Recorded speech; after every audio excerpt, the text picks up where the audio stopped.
नमस्कार साथियों, आप लोगों का ये जो चैनल है मिस्टर संस्कृत, इस चैनल पे आप लोगों का स्वागत है। यदि आप लोग इस चैनल पे नए हैं तो चैनल को अवश्य रूप से ही सब्सक्राइब कर लें ताकि चैनल पे जितने भी नई वीडियो उपलब्ध हो सके आप लोगों को उसका नोटिफिकेशन मिलता रहे।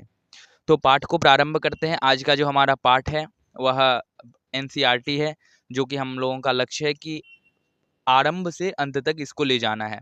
ठीक है, चाहे वो 6 क्लास की हो, 7th हो, 8th हो, 9th हो, 10th हो, जितनी भी एनसीईआरटी है उसको हम लोग प्रारंभ से लेकर अंत तक पढ़ेंगे। अतः आप लोग इस कक्षा में अवश्य ही पूर्ण रूप से प्रतिदिन जुड़ें और प्रतिदिन इस कक्षा का लाभ उठाएं। और जितने भी प्रतियोगी परीक्षाएं होती, चाहे सीटेट हो गया, एसटेट हो गया, केवीसी हो गया, डी ट्रिपल एस बी हो गया, जितने भी प्रतियोगी परीक्षाएं होती है टीजीटी लेवल पे, वहाँ पे आपको ये काम आने वाली है। ठीक है, तो आप लोग अवश्य ही इस पाठ में बने रहें। तो आज का जो हमारा पाठ है ये 6th क्लास का एनसीईआरटी है। इसका प्रथम चैप्टर है क्या, कब, कहाँ और कैसे।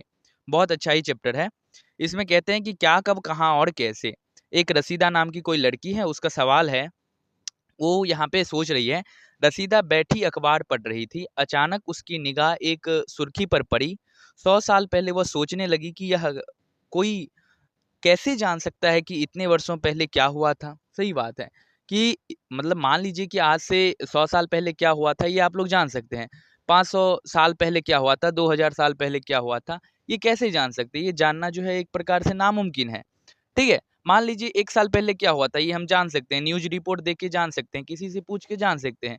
लेकिन 100 साल पहले क्या हुआ था, 1 लाख साल पहले क्या हुआ था, ये हम कैसे जान सकते हैं। यही इनका सवाल है। तो आगे वही बता रहे हैं कि कैसे पता लगाएं। कैसे पता लगाएं यह जानने के लिए कि कल क्या हुआ था। तुम रेडियो सुन सकते हो, टेलीविजन देख सकते हो या फिर अखबार पढ़ सकते हो। साथ ही यह जानने के लिए कि पिछले साल क्या हुआ था, तुम किसी ऐसे व्यक्ति से बात कर सकते हो जिसे उस समय की स्मृति हो। लेकिन बहुत पहले क्या हुआ था यह कैसे जाना जा सकता है। सही बात है, मतलब कल क्या हुआ था आप किसी से पूछ के जान सकते हैं। 10 दिन पहले क्या हुई थी वो आप रेडियो या समाचार से जान सकते हैं। कल क्या हुई, परसों क्या हुई, वो आप समाचार से जान सकते हैं। 1 साल पहले क्या हुई थी, उस घटना स्थल पे जो मौजूद व्यक्ति हैं उससे आप जान के समझ सकते हैं कि 1 साल पहले क्या हुई थी। लेकिन 100 साल पहले क्या हुआ था, 200 साल पहले क्या हुआ था, ये हम कैसे जान सकते हैं। अर्थात हम इतिहास के बारे में कैसे जान सकते हैं, यही रसीदा का सवाल है। वही आगे बता रहे हैं, इसका कुछ यहाँ पे आंसर दे रहे हैं कि अतीत के बारे में हम क्या जान सकते हैं। सही, बहुत अच्छा प्रश्न है यहाँ पे कि अतीत के बारे में हम जान क्या सकते हैं। अतीत जो है हमारी, अतीत के बारे में हम क्या जान सकते हैं। तो बता रहे हैं अतीत के बारे में हम बहुत कुछ जान सकते हैं। जैसे लोग क्या खाते थे, कैसे कपड़े पहनते थे, किस तरह के घरों में रहते थे। हम आखेटकों आखेटक कहते हैं जो शिकारी होते हैं ना, जंगल में जो शिकार करते हैं, ठीक है, उसे आखेटक कहा जाता है।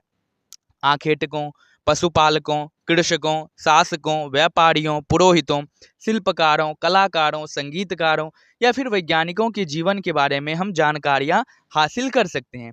यही नहीं, हम यह भी पता कर सकते हैं कि उस समय बच्चे कौन कौन से खेल खेलते थे, यानी कि किस प्रकार की गेम खेलते थे बच्चे उस टाइम पे, कौन कौन सी वहाँ पे कहानियाँ सुना करते थे, कौन से नाटक देखा करते थे या फिर कौन कौन से गीत गाते थे। ये क्वेश्चन आपको आ सकता है कि अतीत के बारे में हम क्या जान सकते हैं। ऐसा प्रश्न प्रतियोगी परीक्षा में आ सकती है। तो क्या बताएंगे, अतीत के बारे में हम ये जान सकते हैं कि लोग कैसे कपड़े पहनते थे, कैसे घरों में रहते थे, क्या खाना खाते थे। मूल तो 3 ही होता है ना, रोटी, कपड़ा, मकान, 3 ही जानना होता है। उसके बाद अतिरिक्त जानेंगे तो बहुत सारे जीवनी के बारे में जान सकते हैं। व्यापारी कैसे रहते थे, राजा कैसे रहते थे, शिल्पकार कैसे रहते थे, कृषक कैसे रहते थे, और जो निचली पशुपालक इत्यादि जो लोग रहते हैं उन लोगों का जीवन कैसा होता था, ये भी हम अतीत के बारे में जान सकते हैं। वही बता रहे हैं कि अतीत के बारे में हम बहुत कुछ जान सकते हैं। यही नहीं, इसके बाद हम बच्चे कौन से खेल खेलते थे, बच्चे कैसे नाटक देखते थे, कैसी कहानियां सुना करते थे, ये भी हम जान सकते हैं। उसके बाद बता रहे हैं कि लोग कहाँ रहते थे। ठीक है, बहुत अच्छा प्रश्न है कि लोग रहते कहाँ थे। भाई ये तो हम जान गए कि अब बताना है ना कि लोग रहते कहाँ पे थे। तो बता रहे हैं कि मानचित्र 1 पृष्ठ 2 में नर्मदा नदी का पता लगाओ। नर्मदा नदी वर्तमान में कहाँ पे है, अभी आपको हम दिखाते हैं मानचित्र में, ये मध्य में है अभी स्थित। ठीक है, नर्मदा नदी जो है, नर्मदा नदी मध्य में स्थित है, यानी कि मध्य प्रदेश में अभी ये स्थित है। वही बता रहे हैं, नर्मदा नदी आप लोग देख लिए होंगे, यहाँ पे नर्मदा नदी मौजूद है। ठीक है, मध्य प्रदेश में बीच में दिख रहा होगा, विंध्य और सतपुड़ा पहाड़ियों के बीच से ये नदी गुजरती है। ऐसा प्रश्न भी आ सकता है कि पश्चिम दिशा में ऐसी कौन सी नदियां हैं जो पश्चिम दिशा में बहती है। तो मात्र 2 ही ऐसी नदियां हैं जो पश्चिम दिशा में बहती है। पहला है आपका नर्मदा नदी और दूसरी है यहाँ पे आपकी ताप्ती नदी। यही दो ऐसी नदियां हैं जो भारत की पश्चिम दिशा में बहती है। अन्यथा जितनी भी नदियां हैं, चाहे वो गंगा हो, महानदी हो, गोदावरी हो, कृष्णा हो, तुंगभद्रा हो, जितनी भी नदियां हैं, सारी नदियां पूर्व दिशा में प्रवाहित होती है। दो ऐसी नदियां हैं, पहला कौन सा है, नर्मदा, और दूसरा कौन सा है, ताप्ती। ये दो नदियां केवल पश्चिम दिशा में प्रवाहित होती है। नर्मदा नदी जो है विंध्य और सतपुड़ा पहाड़ियों के बीच से होकर गुजरती है, और ताप्ती नदी जो है वो सतपुड़ा के नीचे से होकर गुजरती है। तो यहाँ पे बता रहे हैं कि कई लाख वर्ष पहले से लोग इस नदी के तट पर रह रहे थे। यहाँ रहने वाले आरंभिक लोगों में से कुछ कुशल संग्राहक थे, जो आसपास के जंगलों के विशाल संपदा से परिचित थे। अपने भोजन के लिए वे जड़ों, फलों तथा जंगल के अन्य उत्पादों का यहीं से संग्रह किया करते थे। वे जानवरों का आखेट भी किया करते थे, अर्थात आखेट मतलब शिकार करते थे। तो क्या सब करते थे, जर का इकट्ठा करते थे, फलों का इकट्ठा करते थे, जंगल अन्य उत्पादकों यानी कि जो और भी जंगल में जो कुछ भी मिलते हैं उसका भी संग्रह किया करते थे। उसे क्या कहते हैं, कुशल संग्राहक। अब यहाँ पे प्रश्न आ सकता है कि क्या सभी लोग कुशल संग्राहक होते थे जो नर्मदा नदी के तट पर रहते थे? क्या सभी वहां पे जो है कुशल संग्राहक होते थे? नहीं, कुछ लोग कुशल संग्राहक होते थे। कौन होते थे? जिन्हें जंगल के बारे में भली भांति जो परिचित हों, जो जड़ों को एकत्रित करते हों, फलों को एकत्रित करते हों, जानवरों का शिकार करते हों, ऐसे लोगों को कुशल संग्राहक कहा जाता है। ठीक है, जिसे हम शिकारी भी कहते हैं। फिर आगे कहते हैं कि अब तुम उत्तर पश्चिम की सुलेमान और किरथर पहाड़ियों का पता लगाओ। ठीक है, भारत का जो उत्तर दिशा है, उत्तर बोलते हैं हम लद्दाख, लेह को। दक्षिण जो है, दक्षिण कहते हैं हम, आपका ये जो कन्याकुमारी है इसे दक्षिण कहते हैं, और पूर्व में जो 7 बहनें हैं उसे हम पूर्व दिशा में कहते हैं। जैसे अरुणाचल प्रदेश हो गया, त्रिपुरा हो गया, मिजोरम हो गया, मेघालय हो गया, इत्यादि जो वहाँ पे राज्य हैं इसे हम 7 बहनें के नाम से जानते हैं। तो ठीक है, पूर्व में हो गया अरुणाचल प्रदेश, पश्चिम में हो गया गुजरात का कच्छ, और उत्तर में हो गया आपका लद्दाख, और दक्षिण में हो गया आपका कन्याकुमारी। तो वही बोल रहे हैं कि उत्तर और पूर्व में। ठीक है, उत्तर और पूर्व की दिशा में देखो, तो उत्तर और पूर्व में जब आप देखेंगे तो सुलेमान और किरथर आपको दिखाई देगा। पाकिस्तान और अफगानिस्तान के बॉर्डर पर ये दो पहाड़ियां मौजूद हैं। ठीक है, सुलेमान और किरथर की जो पहाड़ियां हैं ये पाकिस्तान और अफगानिस्तान, मध्य अभी जो वर्तमान का पाकिस्तान है और अफगानिस्तान है, इन दोनों देशों की जो मध्य सीमा है उस पे ये पहाड़ियां अभी मौजूद हैं। ठीक है, तो यहाँ पे वही बता रहे हैं, सुलेमान किरथर आप लोगों को दिख रहा होगा इस साइड में, पूर्व और उत्तर की दिशा में, पूर्व और उत्तर की दिशा में ये यहाँ पे मौजूद है, जो कि अभी वर्तमान पाकिस्तान और अफगानिस्तान के सीमा पे है।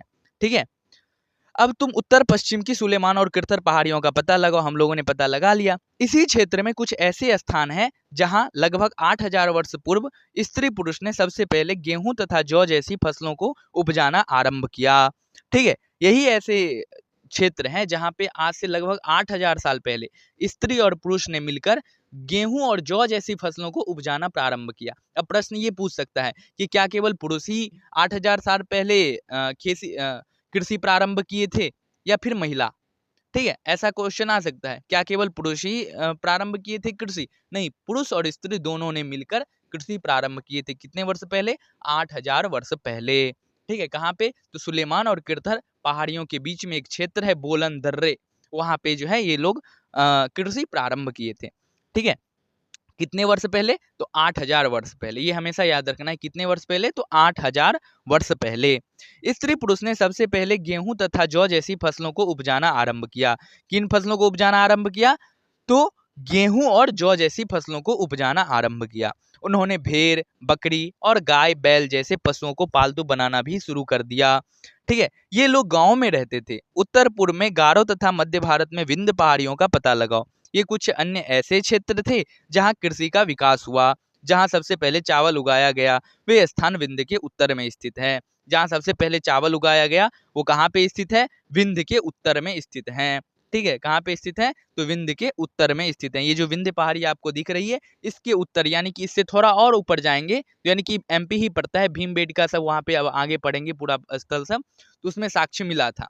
ठीक है, तो वहां पे जो है चावल का साक्ष्य मिला था, लौड़ा देव सब है। ठीक है, वहीं पे जो है चावल का साक्ष्य मिला था, तो यहीं पे सबसे पहले चावल की खेती की गई थी। लेकिन गेहूं और जौ की यदि बात की जाए तो सबसे पहले कहाँ पे गेहूं और जौ की खेती की गई थी? तो सुलेमान और किरथर पहाड़ियों के बीच में। ठीक है, सुलेमान और किरथर पहाड़ियों के बीच में कितने हजार साल पहले? तो 8000 साल पहले। ठीक है, किन फसलों को उपजाया गया था? तो गेहूं और जौ। ठीक है, याद रहेगा आप लोगों को। आगे बढ़ते हैं। तो ये स्थान विंध्य के उत्तर में स्थित है। आप लोग देख लीजिए कि विंध्य के उत्तर में, और गारो पहाड़ी आपको इधर देखने को मिल जाएगा। गारो पहाड़ी इधर, ये जब आप पूर्व दिशा में देखेंगे तो गारो पहाड़ी मिल जाएगी आपको। ठीक है, गारो पहाड़ी और विंध्य जो पहाड़ियां हैं, विंध्य पहाड़ियों के उत्तर दिशा में। अब पूछ देगा क्या विंध्य पहाड़ियों के दक्षिण में चावल की खेती की गई थी? बिल्कुल नहीं, विंध्य पहाड़ी के उत्तर की दिशा में चावल की खेती की गई थी। ठीक है, आप लोग को ये मैप दिख रहा होगा, ये विंध्य पहाड़ी बीच में स्थित है और विंध्य पहाड़ी के उत्तर का जो एरिया है वहीं पे चावल की खेती की गई थी। ठीक है, आगे बढ़ते हैं, इसमें और कुछ खास है नहीं, आगे देखते हैं। मानचित्र पर सिंधु तथा इसकी सहायक नदियों का पता लगाओ, पता लगाने का प्रयास करो। सहायक नदियां उन्हें कहते हैं जो एक बड़ी नदी में मिल जाती है।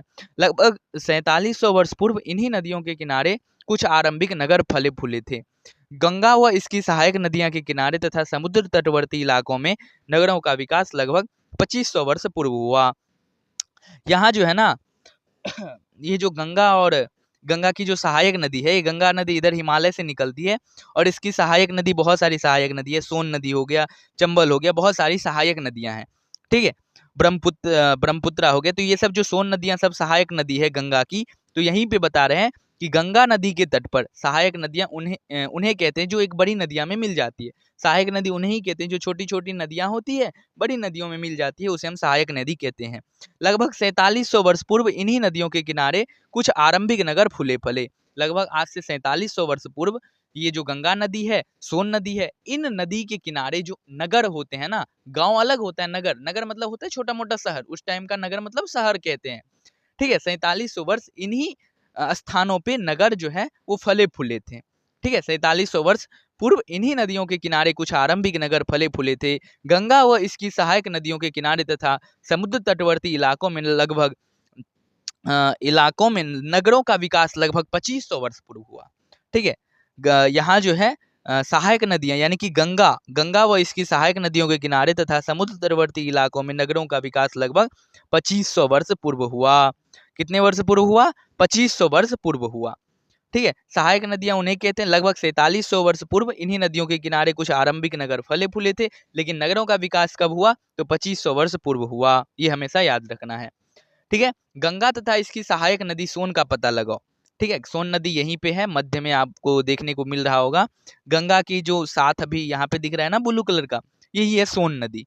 ठीक है, सोन नदी नर्मदा के पास से ही होकर गुजरती है, विंध्य पहाड़ियां से होकर ही गुजरती है ये सोन नदी, और ये गंगा में जाके मिल जाती है। ठीक है, तो सोन नदी का हम लोगों ने पता लगा लिया। गंगा के दक्षिण में इन नदियों के आसपास का क्षेत्र प्राचीन काल में मगध के नाम से जाना जाता था, जिसे वर्तमान में हम बिहार कहते हैं। ठीक है, ये प्राचीन काल का जो क्षेत्र है, प्राचीन काल में इसे मगध के नाम से जाना जाता था। ये दक्षिण क्षेत्र को मगध कहा जाता था और उत्तर का जो क्षेत्र है उसे वैशाली के नाम से जाना जाता था। ठीक है, प्रजातंत्र की जननी वैशाली, ठीक है, जिसे वज्जी संघ से भी नाम से भी जाना जाता है।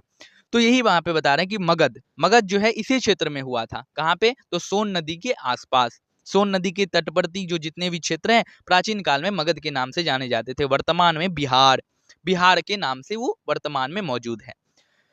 बिहार नाम से जाना जाता था, मगध के नाम से जाना जाता था, वर्तमान में बिहार नाम से जाना जाता है। इसके शासक बहुत शक्तिशाली थे और उन्होंने एक विशाल राज्य स्थापित किया था।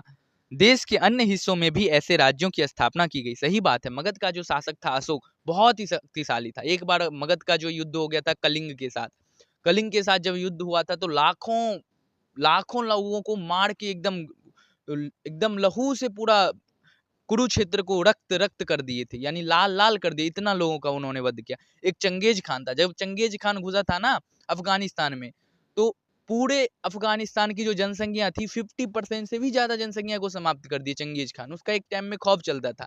इसी प्रकार जब अशोक का युद्ध हुआ था कलिंग के साथ, चाहे वो बच्चा हो, स्त्री हो, पुरुष हो, महिला हो, कोई भी हो, सबका वहां पे कत्ल कर दिया था। जैसे चंगेज खान का जब अफगानिस्तान में युद्ध हुआ था, अफगानिस्तान में जब वो लड़ाई लड़े थे तो कुत्ता तक को भी नहीं छोड़ा था, कुत्ता तक को भी काट के रख दिया था।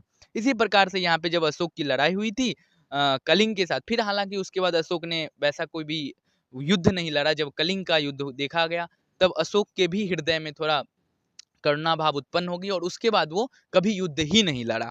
ठीक है, नाम से जाना जाता था। इसका जो शासक था बहुत शक्तिशाली थे और उन्होंने एक विशाल राज्य स्थापित किया था। देश के अन्य हिस्सों में भी ऐसे राज्यों की स्थापना की गई थी।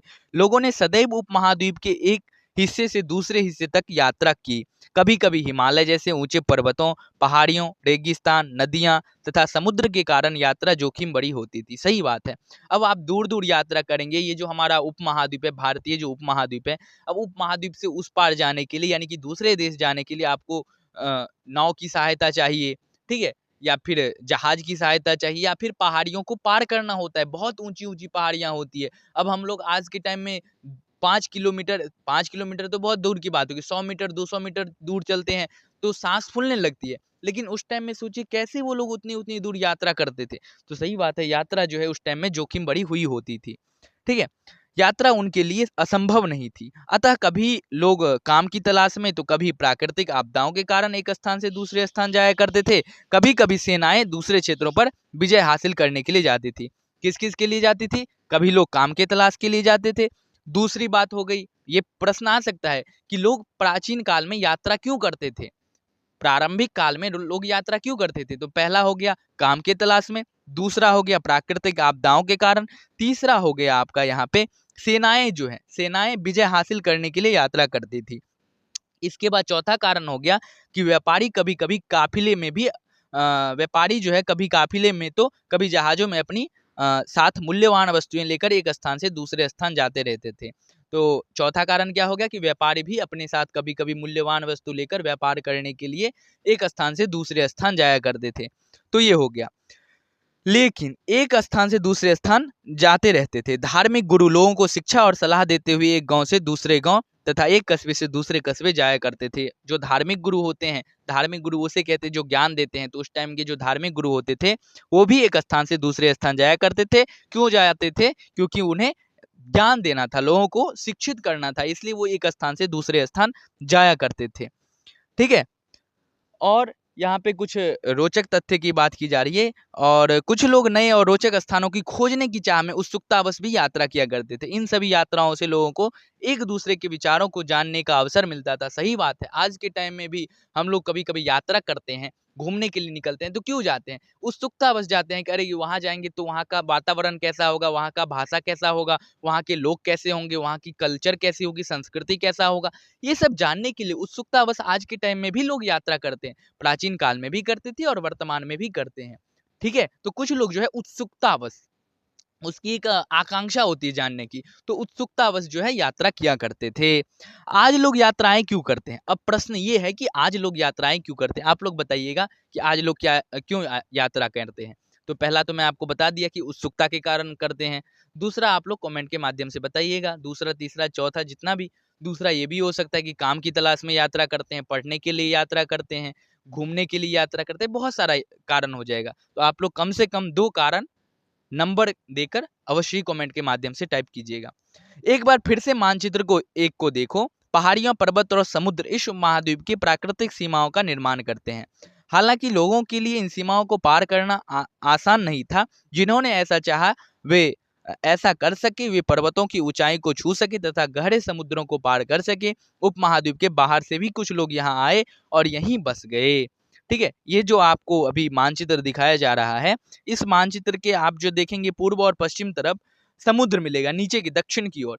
जब आप ऊपर देखेंगे तो पहाड़ियां हैं। इधर इधर हो गया आपका हिमालय, इधर एक पहाड़ियां होती है जो म्यांमार से होकर निकलती है, उधर एक पहाड़ियां हैं जो आपको अफगानिस्तान को चीर के निकलती है, और ऊपर तो पहाड़ियां है ही, हिमालय है। तो लोगों को एक स्थान से दूसरे स्थान जाने के लिए बहुत कठिनाई का सामना करना पड़ता था। अतः यात्रा जो होती थी वो बहुत जोखिम भरा होता था। जब लोग एक स्थान से दूसरे स्थान चले जाते थे तो यात्रा को विराम दे देते थे, उसके बाद यात्रा ही नहीं करते थे। ठीक है ना, उसके बाद जो है यात्रा नहीं करते थे, यात्रा को विराम दे देते थे। इस प्रकार से यहाँ पे लोगों की इस आवागमन ने हमारी संस्कृति परंपराओं को समृद्ध किया। कई सौ वर्षों से लोग पत्थर को तराशने, संगीत रचने और यहाँ तक कि भोजन बनाने के नए तरीके के बारे में एक दूसरे के विचार को अपनाते रहे। सही बात है, एक स्थान से आप दूसरे स्थान तक जाएंगे तो वहाँ का जो संस्कृति है, वहाँ का जो कल्चर है, वहाँ का जो अपनत्व है, उन सबको लोग अपनाते थे। उस टाइम में भी अपनाते थे, आज भी अपनाते हैं। अब एक स्थान से अब दूसरे स्थान, मान लीजिए कोई व्यक्ति नॉर्थ से साउथ आएगा, तो साउथ का जो संस्कृति होगा, साउथ का जो खान पान होगा, उसको अपनाना पड़ता है, मजबूरन होता है। वहाँ का वातावरण, वहाँ का जो टेम्परेचर होता है, उसके कारण, वहाँ की जो जलवायु होती है उसके कारण वहाँ का जो खान पान होता है, जो संस्कृति होती है, जो भाषाएं होती है, उसको अपनाना पड़ता है, मजबूरन एक होता है। अब यहाँ पे दूसरा प्रश्न ये आता है, प्रसंग देश का नाम। अब हमारा जो ये देश है भारत, इस भारत देश का नामकरण कैसे हुआ, ये यहाँ पे प्रसंग है। अपने देश के लिए हम प्रायः इंडिया तथा भारत जैसे नामों का प्रयोग करते हैं। इंडिया शब्द इंडस से निकला है, जिसे संस्कृत में सिंधु कहा जाता है। इंडिया शब्द की उत्पत्ति किस शब्द से हुई है? इंडस शब्द से, जिसे संस्कृत में क्या कहा जाता है? सिंधु कहा जाता है। क्या कहा जाता है? सिंधु। सिंधु नदी वर्तमान में पाकिस्तान से होकर गुजरती है, ठीक है, जिसे क्या कहा जाता है? सिंधु कहा जाता है। अपने एटलस में ईरान और यूनान का पता लगाओ। लगभग 2500 वर्ष पूर्व उत्तर पश्चिम की लोग से आने वाले ईरानियों और यूनानियों ने सिंधु को हिंदूज अथवा इंदोज और इस नदी के पूर्व में स्थित भूमि प्रदेश को इंडिया कहा। अर्थात उत्तर और पश्चिम यानी कि पाकिस्तान और अफगानिस्तान की तरफ से जो लोग आए थे, ईरानी और यूनानी, उन्होंने ये उत्तर पश्चिम की ओर से आने वाले जो ईरानी और यूनानी थे, उन्होंने सिंधु नदी जो है वर्तमान में पाकिस्तान में जो स्थित सिंधु नदी है, सिंधु नदी को हिंदूज हिदोज अथवा इंदोज कहा, ठीक है, हिदोज अथवा इंदोज कहा। और इस नदी के पूर्व में स्थित भूमि प्रदेश को इंडिया कहा, यानी कि इससे पूर्व जो स्थित प्रदेश है, ठीक है, इस नदी से पूर्व स्थित जो क्षेत्र है उसको इंडिया कहा। भारत नाम का प्रयोग उत्तर पश्चिम में रहने वाले लोगों के लिए, एक समूह के लिए किया जाता था। उत्तर पश्चिम, ये हमेशा ध्यान रखना है। इंडिया शब्द का प्रयोग किन लोगों के लिए किया जाता था? जो सिंधु नदी के पूर्व में रहते हैं। लेकिन भारत नाम का प्रयोग किसके लिए किया जाता था? उत्तर पश्चिम के लोगों के लिए। उत्तर पश्चिम के लोगों के जो समूह रहते थे, उन समूहों के लिए भारत नाम का प्रयोग किया जाता था। लेकिन इंडिया शब्द का प्रयोग किसके लिए किया जाता था? जो सिंधु नदी के पूर्व क्षेत्र में रहते हैं, ठीक है। वही बता रहे हैं कि उत्तर पश्चिम में रहने वाले लोगों के समूह के लिए किया जाता था। इस समूह का उल्लेख संस्कृत की आरंभिक लगभग 3500 वर्ष पुरानी कृति ऋग्वेद में भी मिलता है। बाद में इसका प्रयोग देश के लिए होने लगा। अतीत के बारे में हम कैसे जानें? अतीत के बारे में हम कैसे जान सकते हैं? अतीत के बारे में हम कैसे जान सकते हैं, वही बता रहे हैं कि अतीत की जानकारी हम कई तरह से प्राप्त कर सकते हैं। इनमें से एक तरीका अतीत में लिखी गई पुस्तकों को ढूंढना और पढ़ना है। ये पुस्तकें हाथ से लिखी होने के कारण पांडुलिपि कही जाती है। अंग्रेजी में पांडुलिपि के लिए प्रयुक्त होने वाला मैन्यूस्क्रिप्ट शब्द लैटिन शब्द मेनू, जिसका अर्थ हाथ है, हाथ से निकला है, हाथ है से निकला है, यानी कि मेनू मतलब होता है हाथ, हाथ से निकला हुआ, यानी कि हाथ के द्वारा जो कुछ भी रचित की जाती है उसे मेनू कहा जाता है, ठीक है। ये पांडुलिपियां प्रायः तारपत्रों अथवा हिमालय क्षेत्र में उगने वाले भुज्र नामक पेड़ की छाल से विशेष तरीके से तैयार भोजपत्र पर लिखी जाती थी। ये जो पांडुलिपियां मूल रूप से दो चीजों पे लिखी जाती थी। पहला तो हो गया तारपत्र। तारपत्र जो है दक्षिण भारत की जो पांडुलिपियां होती है वो तारपत्रों पे लिखी जाती थी। तारपत्र इधर ही मिलता है ना, क्योंकि तार का गाछ जो होता है, लंबा लंबा जो गाछ होता है, वो इधर दक्षिण भारत में ज्यादा होता है। लेकिन भुज्र का जो गाछ होता है, भुज्र नामक पेड़ का जो गाछ होता है, वो आपको हिमालय की तरफ ज्यादा होती है। इसलिए उधर जो पांडुलिपि लिखी जाती थी, उधर जो मैन्यूस्क्रिप्ट लिखा जाता था, वो भूजल पत्र पर लिखा जाता था। लेकिन इधर जो लिखा जाता था, इधर तार पत्रों पर लिखा जाता था। देखिए एक यहाँ पे जो आपको ये फोटो मिल रही है, ये आपका तार पत्र का ये एक उदाहरण दे रहे हैं, ठीक है। अब आगे बता रहे हैं कि इतने वर्षों में इनमें से कई पांडुलिपियों को कीड़े ने खा लिया तथा कुछ नष्ट कर दी गई। फिर भी ऐसी कई पांडुलिपियां आज भी उपलब्ध है। प्रायः यह पांडुलिपियां मंदिरों और विहारों में प्राप्त होती है। इन पुस्तकों में धार्मिक मान्यताओं व व्यवहारों, राजाओं के जीवन, औषधियों तथा विज्ञान आदि सभी प्रकार के विषयों की चर्चा मिलती है। इसके अतिरिक्त हमारे यहाँ महाकाव्य, कविताएं तथा नाटक भी है। इनमें से कई संस्कृत में लिखे हुए मिलते हैं, जबकि अन्य प्राकृत और तमिल में भी मिलते हैं। प्राकृत भाषा का प्रयोग आम लोग करते थे, ठीक है। अब पांडुलिपि जो है बहुत सारी भाषाओं में मिलती है, मूल रूप से 3 भाषाओं में मिलती है। कौन कौन सी? संस्कृत में, तमिल में और प्राकृत भाषा में। संस्कृत में इसलिए मिलती है कि उस टाइम में जो लोक व्यवहार में कवि हुए होते थे, वो संस्कृत में अपनी रचना किया करते थे।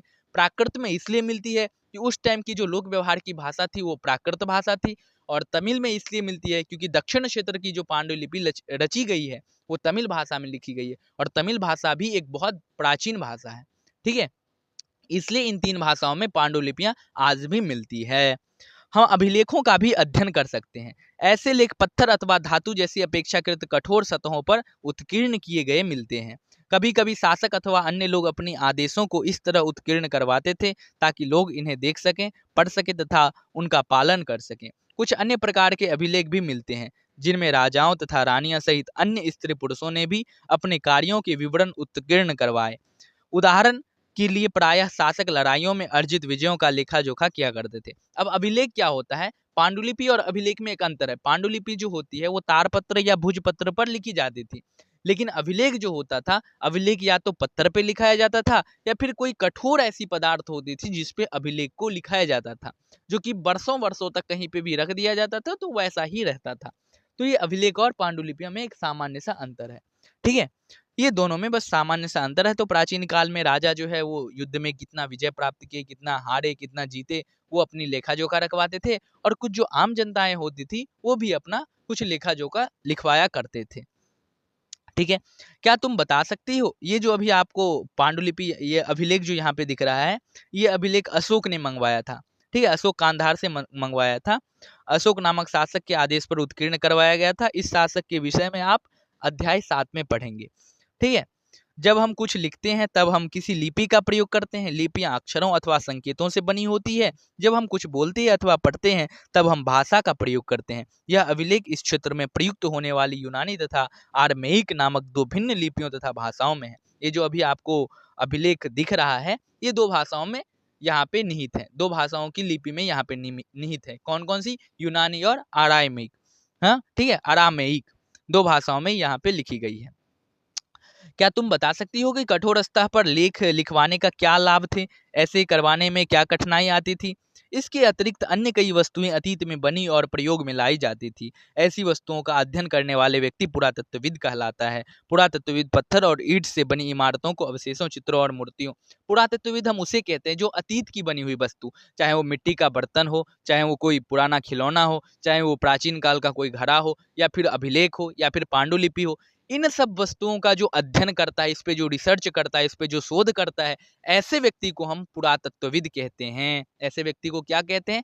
पुरातत्वविद कहते हैं। जो मूर्तियों की खोज करता है, मूर्तियों पर रिसर्च करता है, ये कितनी साल पुरानी है, कहाँ बनी, कैसे बनी, उस टाइम का बनाने का कला कैसा था, इन विषयों के बारे में जो अध्ययन करता है उसे हम पुरातत्वविद कहते हैं। अवशेषों, चित्रों तथा मूर्तियों का जो अध्ययन करता है उसे हम क्या कहते हैं? पुरातत्वविद कहते हैं। बाई एक प्राचीन नगर से प्राप्त पात्र, इस तरह के पात्र का प्रयोग 4700 वर्ष पूर्व होता था। देखिए कितना अच्छा ये पात्र बनाया गया है, घड़ा की तरह है। इसमें कितनी अच्छी से यहाँ पे कलाकारी की गई है। देखिए डिजाइन कितना अच्छा है। एक पुराना चांदी का सिक्का, अब दाईं ओर देखिए आपको एक पुराना चांदी का सिक्का। उस टाइम का देखिए चांदी का सिक्का कैसा होता था, एकदम चौखट। आज ना आपको गोल मिलता है, वो चांदी का, लोहे का सिक्का होता है, लेकिन उस टाइम में चांदी का सिक्का हुआ करता था, और वो गोल नहीं होता था, चौखट होता था, उस पर बस मुहर लगाया जाता था।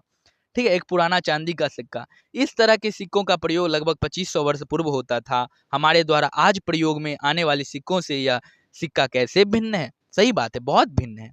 हमारे समय में अभी जो प्रयोग हो रही है सिक्का, उस सिक्के से ये जो सिक्का है, ये सिक्का बहुत भिन्न है। पुरातत्वविद का मतलब मूर्तियों का अध्ययन करते हैं। वे औजारों, हथियारों, बर्तनों, आभूषणों तथा सिक्कों की प्राप्ति के लिए छानबीन तथा खुदाई करते हैं। कौन करते हैं? तो पुरातत्वविद। पुरातत्वविद जो है प्राचीन काल में क्या घटना हुई थी, कैसे कहानी हुई थी, इन सब का अध्ययन करने के लिए औजारों, हथियारों, बर्तनों, आभूषणों तथा सिक्कों की प्राप्ति के लिए छानबीन तथा खुदाई भी करते हैं। इनमें से कुछ वस्तुएं पत्थर, पक्की मिट्टी तथा कुछ धातु की बनी हो सकती है। ऐसे तत्व कठोर तथा जल्दी नष्ट न होने वाली होती है।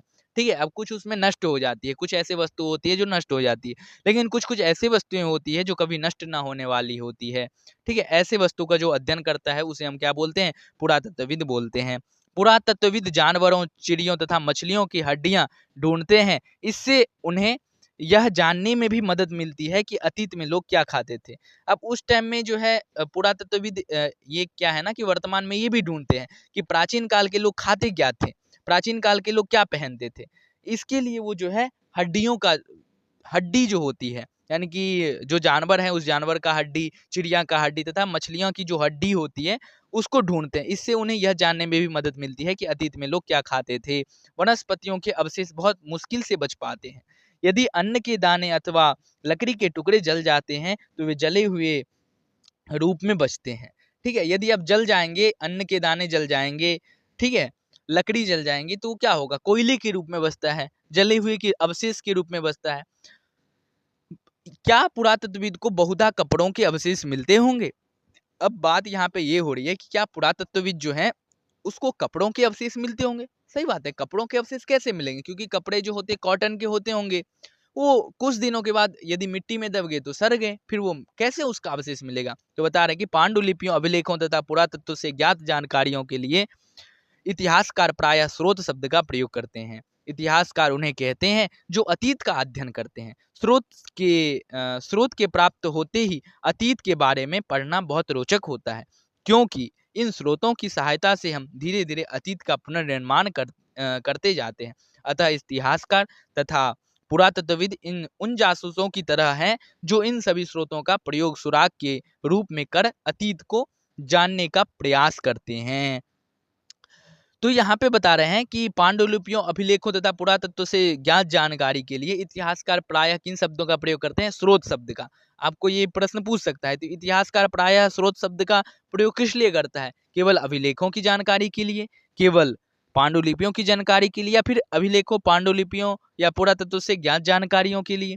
तो आपको इन सभी में टिक लगाना है। ठीक है, तो स्रोत शब्द का प्रयोग इसलिए होता है। अब हमारा जो शीर्षक है अतीत, अतीत के बारे में एक यहाँ पे नजर देखते हैं। अतीत एक या अनेक, अर्थात यहाँ जो अतीत का प्रयोग है ये बहुवचनांत प्रयोग है। तो अतीत एक होता है या अनेक होता है, यानी कि किसी एक चीज का इतिहास होता है या बहुत चीजों का इतिहास होता है, वही बता रहे हैं। क्या तुमने इस पुस्तक के शीर्षक हमारे अतीत पर ध्यान दिया है, या अतीत शब्द का प्रयोग बहुवचन के रूप में किया गया है? ऐसा इस तथ्य की और ध्यान दिलाने के लिए किया गया है कि अलग अलग समूह के लोगों के लिए इस अतीत के अलग अलग मायने थे। उदाहरण के लिए पशुपालकों अथवा कृषकों का जीवन राजाओं तथा रानियों के जीवन से तथा व्यापारियों का जीवन शिल्पकारों के जीवन से बहुत भिन्न था।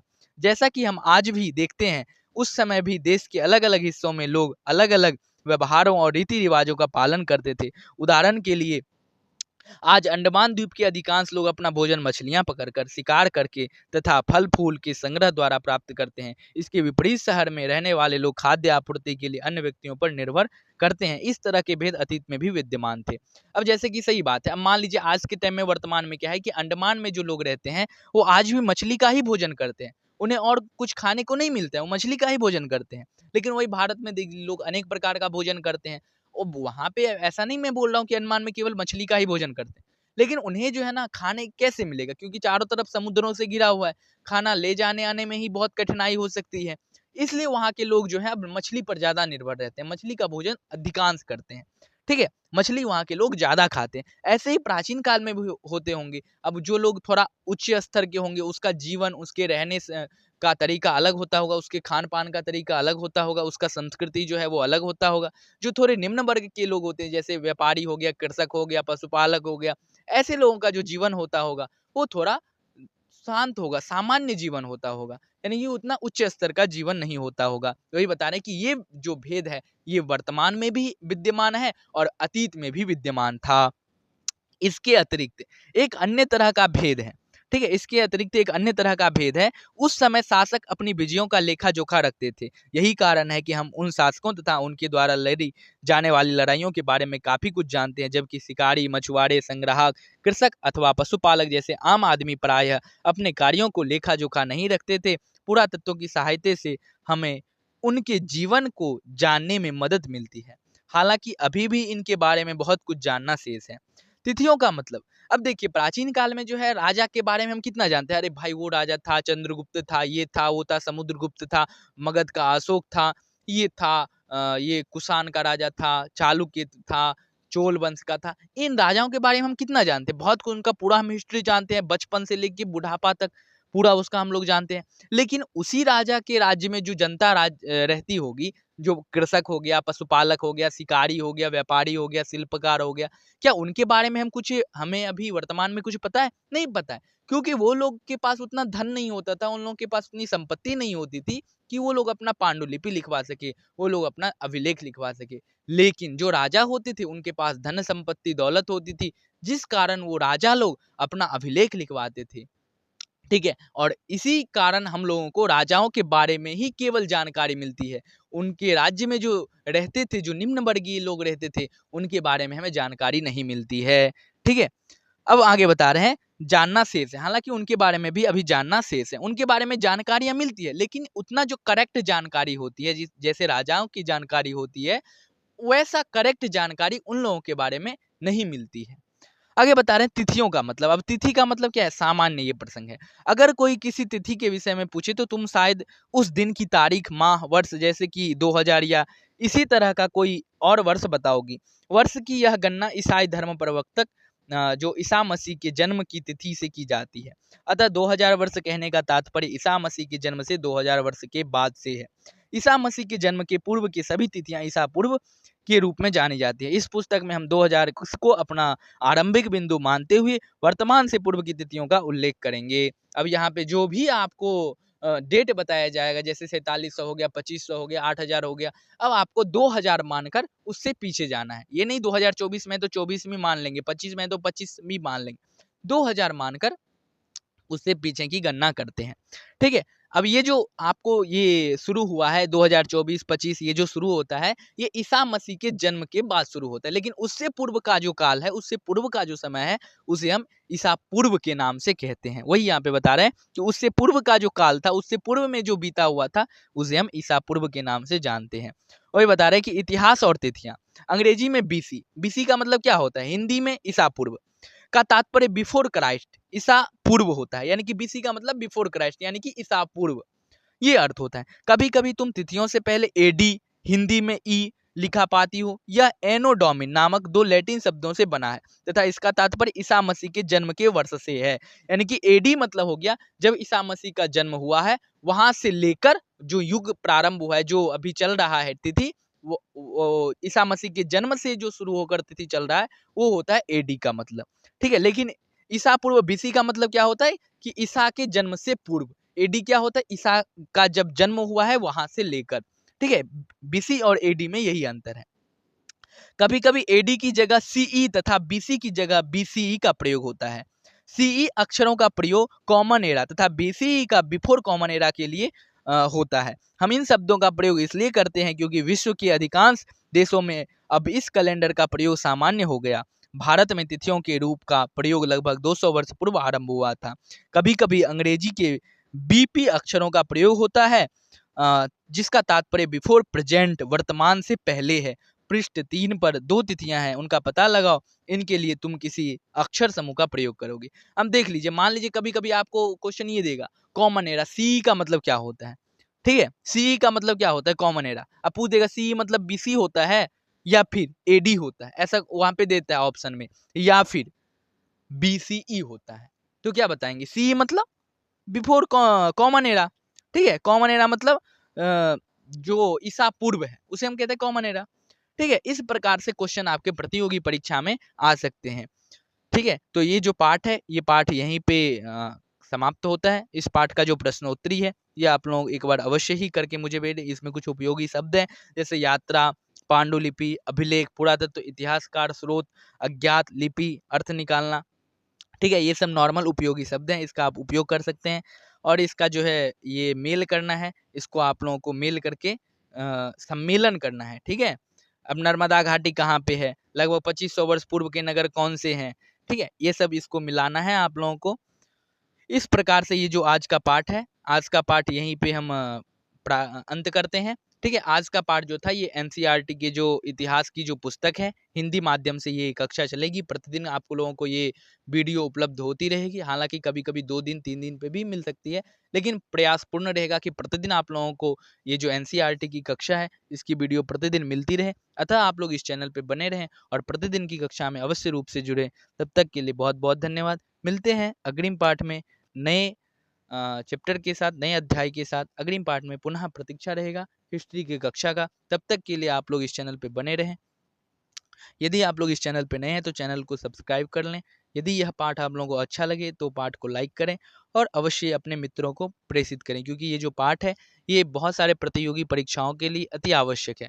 अतः इस पाठ में बने रहें और जितने भी आपके मित्रगण हैं जो भी प्रतियोगी परीक्षाओं की तैयारी कर रहे हैं, अपने मित्रगणों के पास इस पाठ को अवश्य ही शेयर करें। ठीक है। मुझे आशा है कि आप लोगों को ये पाठ समझ में आ गई होगी। यदि ये पाठ अच्छा लगा तो अवश्य ही लाइक करें, शेयर करें, कमेंट करें। यदि कोई शंका हो तो अवश्य ही प्रश्न पूछ सकते हैं। ठीक है। तब तक के लिए बहुत बहुत धन्यवाद। आप लोग इस पाठ के अंत तक जुड़े रहें, इसके लिए बहुत बहुत धन्यवाद। फिर मिलते हैं अग्रिम पाठ में, अग्रिम अध्याय के साथ, अग्रिम ऐतिहासिक शब्द के साथ। तब तक के लिए बहुत बहुत धन्यवाद, बहुत बहुत धन्यवाद।